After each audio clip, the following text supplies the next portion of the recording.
all of us gathered here should never forget the famous admonition of the iconic Jamaican reggae star Peter Tosh, when he said, and I quote, "Don't care where you come from.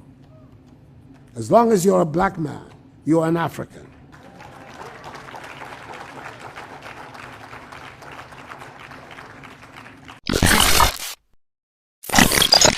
President of the Republic of Ghana is an extraordinary man.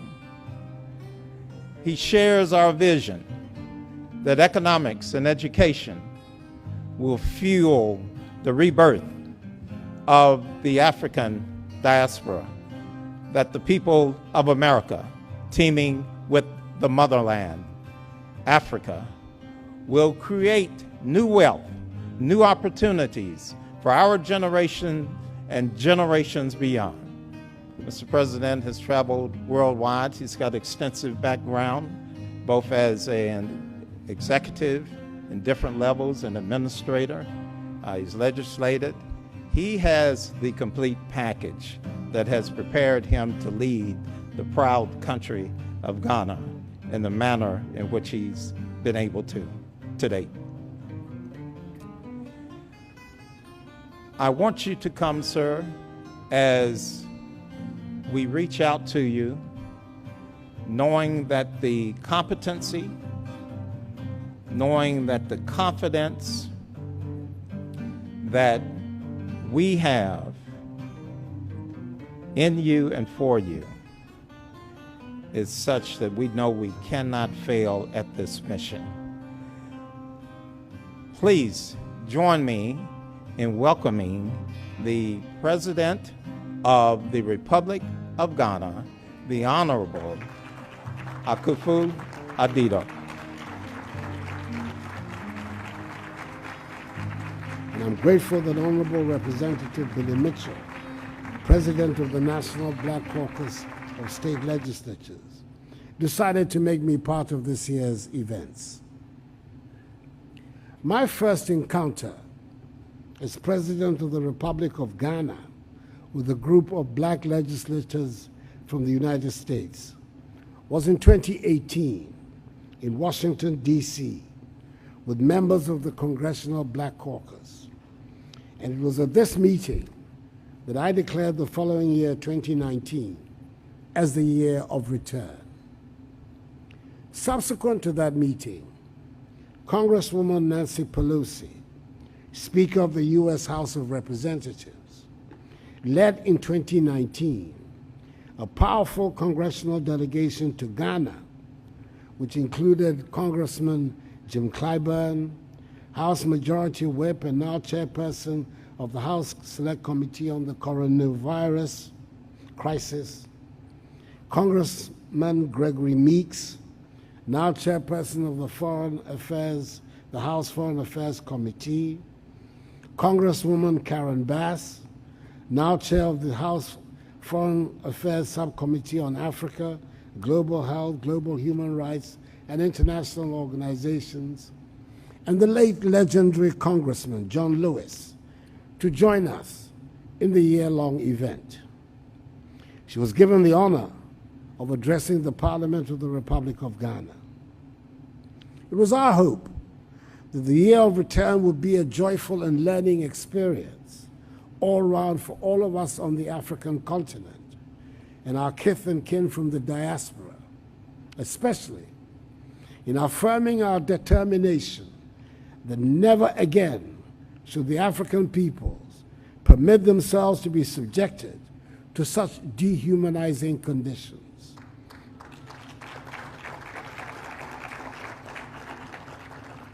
Sold into slavery and have their freedoms curtailed. It proved to be just that, and I'm hopeful that this conference will serve as another catalyst to help ensure that Africans and persons of African descent on both sides of the Atlantic continue to come together in mutual solidarity to advance the interests of black people everywhere in the world.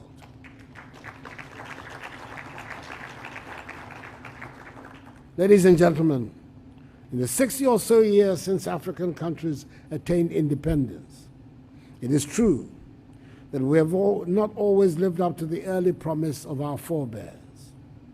Political instability and poor management of our economies have meant that Africa has been described as the scar on the conscience of the world, to borrow the words of a one-time British Prime Minister. Many of Africa's young people have resorted to desperate means to escape from the continent to find a better future for themselves elsewhere.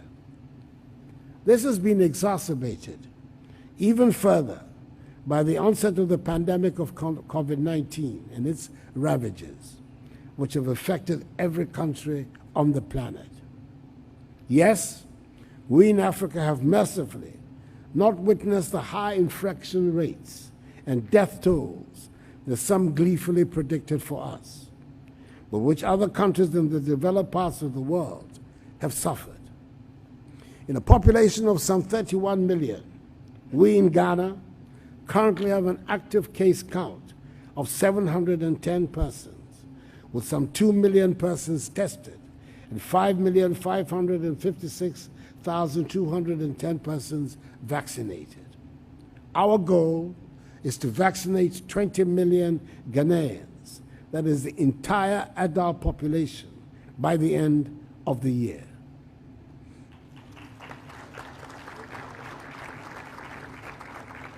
We will also begin soon the vaccination of the population aged between 15 to 18. However, we have not been spared the harsh economic consequences wrought by the pandemic. Disruptions in global supply chains, slowdown in global investments, significant job losses for businesses big and small, unprecedented volatility of stock markets, tighter global financing conditions, decline in tourism resulting from border closures, and a sharp decline in remittances are but few of the examples of the impact of COVID-19. The lessons are clear. We all fell together and looked into the abyss together. Even as we closed our borders and shut airports, the reality dawned on all of us that we had to rely on each other to be able to get out of the trouble we were in. We've all gone down together. We should all rise together. In particular, for us in Africa, it has given us a good sense of how important it is to strengthen our unity and solidarity. It has intensified in us the motivation, if any was needed, to be self-reliant. That is why we have decided never again to be victims of global vaccine politics or vaccine nationalism. By establishing a National Vaccine Institute, spearheaded by Ghanaian scientists of world repute, to oversee the domestic production of vaccines across a broad range of diseases, including COVID-19. Ghana was amongst the first countries anywhere in the world to put together a medium-term response strategy to address the impact of COVID-19 on the economy and to outline an economic recovery, revitalization, and transformation plan to build back better and stronger. We have identified the relevant sectors of the economy requiring the needed investment that will help accelerate the rebound and growth of the Ghanaian economy. As was witnessed in the immediate years before the pandemic struck, which saw between 2017 and 2020 our average annual GDP growth rate of 7% as one of the fastest in the world. We call the Ghana Recovery Package the Ghana Cares or Bantampa program. The 100 billion CD program aimed at stabilizing and revitalizing the Ghanaian economy has two phases. The stabilization phase, which was implemented between July to December 2020, and the revitalization and transformation stage, which is currently under implementation and will end in 2023. We're focusing our energies on supporting commercial farming and attracting educated youth into agriculture, building Ghana's light manufacturing sector, fast-tracking efforts at digitization, developing Ghana's housing and construction industry, establishing Ghana as a regional hub, and strengthening the enablers of growth of our economy. Investors are optimistic about the Ghanaian economy.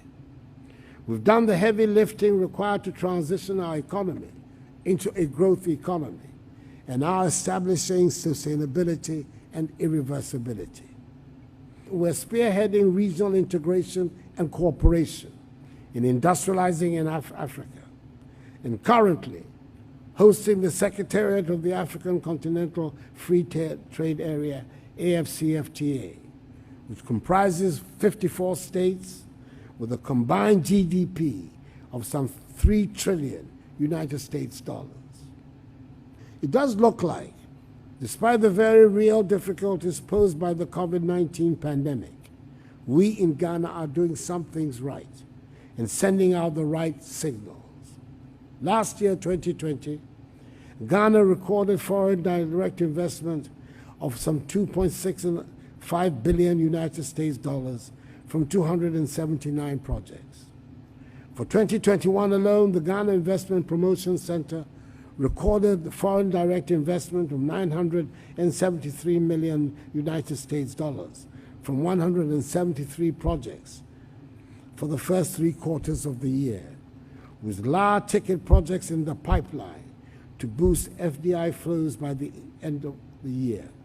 The construction of a data center in Accra, the Accra Marine Drive investment, the Trade Fair redevelopment project, and construction of an e-commerce park to service trade and logistics companies.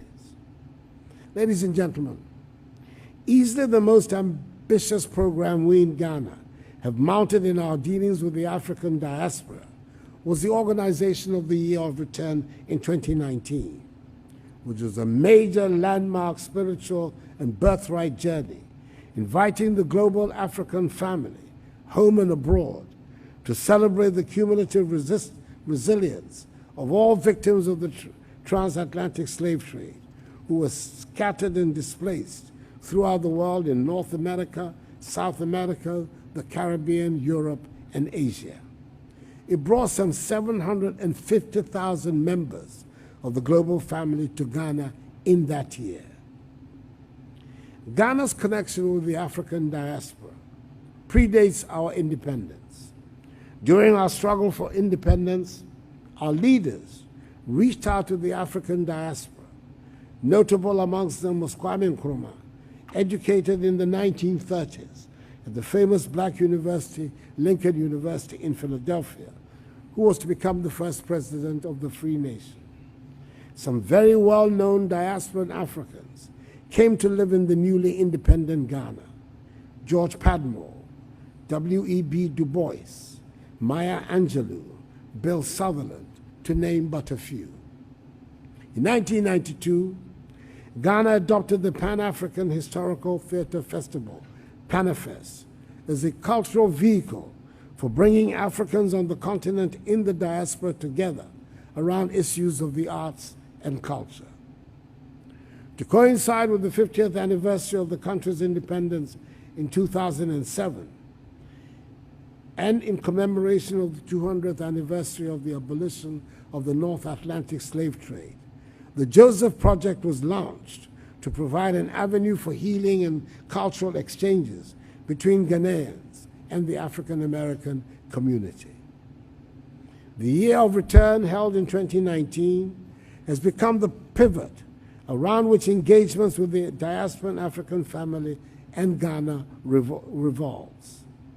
The Follow-Up Project, Beyond the Return, seeks now to create opportunities across several sectors of the economy and provide a platform for sustained dialogue amongst people of African descent. Currently, we're creating platforms for adoption of legal frameworks in key sectors to drive diaspora engagements. This is culminated in the Homeland Return Bill, on which we're currently working. The Homeland Return Bill recognizes Ghana's moral and spiritual obligation as an African nation to facilitate the return of diaspora Africans to Ghana and the motherland, and to initiate the legal and regulatory processes for integrating them into Ghanaian society. When enacted, the law will provide the much-needed regulatory and practical changes to improve the requirements for the acquisition of Ghanaian citizenship and permanent residence by diasporan Africans. Indeed, in the year of return, I granted citizenship to 126 members of the diasporan community in Ghana of African Americans and Caribbeans. All of us gathered here should never forget the famous admonition of the iconic Jamaican reggae star Peter Tosh, when he said, and I quote, "Don't care where you come from. As long as you're a black man, you're an African."